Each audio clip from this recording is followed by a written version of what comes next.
খুঁজেছি, অনেক খুঁজেছি, কিন্তু তোমার মতো মানুষ পেলাম না। যেগুলো মিলল ঠিকঠাক চলবে, কিন্তু তোমার চাইতে শত গুণে আলাদা। কারোর সঙ্গে মুখ মেলে তো শরীরের খাঁজ মেলে না, আবার কারোর শরীর মেলে তো জীবনধারা মেলে না।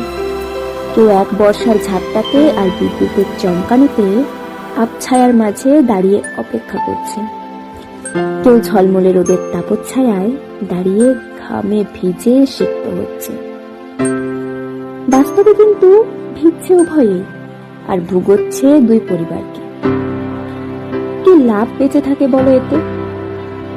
জীবনের একটাই উসুল দেখতে পাওয়া যায়, যে যতই খোঁজো কিনা নিজের মতো সমান মানুষ কোথাও মেলে না।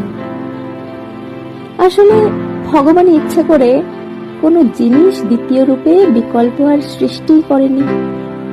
প্রত্যেকটা সংসারের মানুষ একে অপরকে নিয়ে বিষণ্ণ, শুধু ভেবেই চলেছে যদি একটু এর চেয়ে ভালো পেতাম। কিন্তু আফসোস করে না যে হয়তো এর চেয়েও কম জুটতে পারত। তাই কোনো জুটিতে মিলে জীবনযাপন সমান হওয়া সম্ভব নয়।